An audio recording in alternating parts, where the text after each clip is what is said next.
Every day I talk with women like you. Some were recently ghosted. Some are tired of the lack of quality men online. Some are still recovering from a long-term relationship with a man who seemed great, but didn't have the capacity to make you happy in the long run. But no matter who you are, if you're listening right now, you have one thing in common. Every relationship you've ever had with a man was ultimately dissatisfying.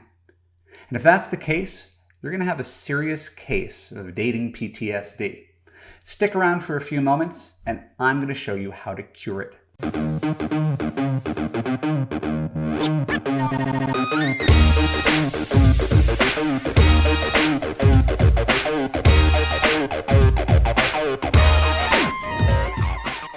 I'm Evan Mark Katz, dating coach for smart, strong, successful women and your personal trainer for love. Welcome to the Love You podcast. Stay to the end of this video to learn what to do when you feel like you can't trust your own judgment with men. When we're done, I'll let you know how you could apply to Love You to create a happy relationship in which you feel safe, heard, and understood. So Allie signed up for Love You at the beginning of the year. She recently graduated earlier this summer.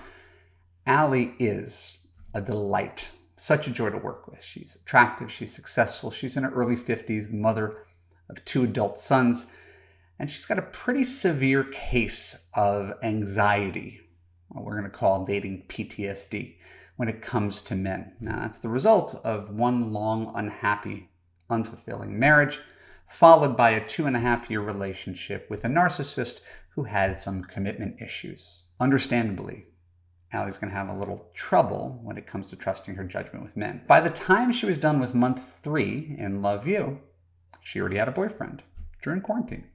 Met him during the pandemic, and he did everything right. He was consistent and kind, interested, didn't play games, showed his desire.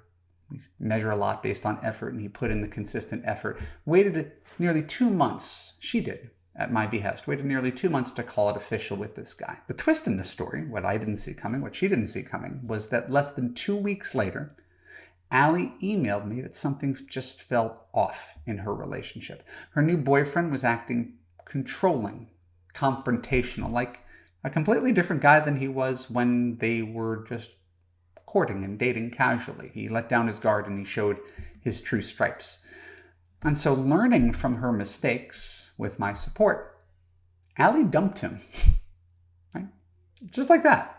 Right? She told me enough stories that said, yeah, this doesn't feel good. This doesn't seem like a good sign. I don't anticipate this is going to get better. So she breaks up with the guy. Guy flies into a rage, justifying her gut instinct that something was off. This is the same instinct that she ignored in her marriage, and she ignored in her tortured relationship with the narcissist. So Allie, new to Love You, finds a boyfriend, having spent decades ignoring her feelings. It's an amazing, confusing thing. Women are so sensitive, intuitive, feeling creatures and ignore their feelings all the time. So now I'm getting her to act on her feelings and set strong boundaries, which means zero tolerance for guys like this. Next, that's not even why I'm telling you the story. That was the story before the story.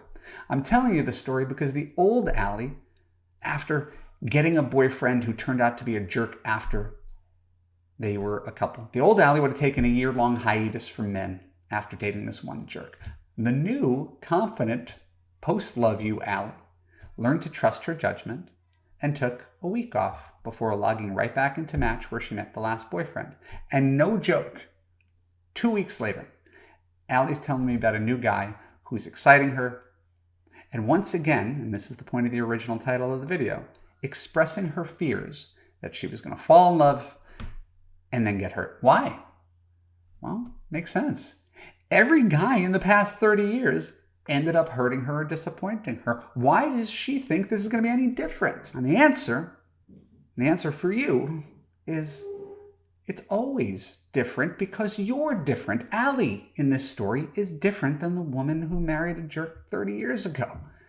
She knows what it feels like to be in a safe relationship. She aspires towards the relationship that doesn't have anxiety and fear, and she's never going to settle for less, even if it means she's alone for a long time. So by trusting her judgment, listening to her feelings, letting down her guard and not giving up on men, my client Allie found a second boyfriend during her time in Love U. And this one, 4 months later, seems to be a keeper. So what changed with Allie? She's the same person she was before she met me, with one fundamental difference.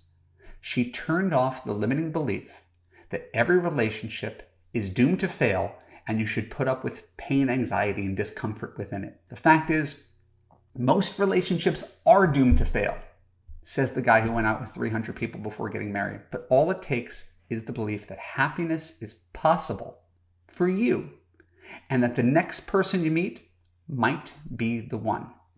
And that one is the reason that you went through all of this and persevered to get to this point. Get rid of your limiting belief, apply to Love U, and let's get you the joy, the confidence, and the man that you deserve that my client Allison just got. Thanks a lot. My name is Evan Mark Katz. Thank you for tuning into the Love U podcast. For more episodes like this on YouTube, click the subscribe button and ring the bell. Choose all to ensure that you get notified when new content comes out. And if you're listening on the audio podcast, scroll down below to leave an honest review on Apple. It would mean the world to me. More reviews equals more awareness of the Love U podcast and more love in the world. And if you're interested in really taking your love life into your own hands and finding the relationship you deserve, click on the link below to apply to Love U now. Thank you so much. I'll talk to you soon.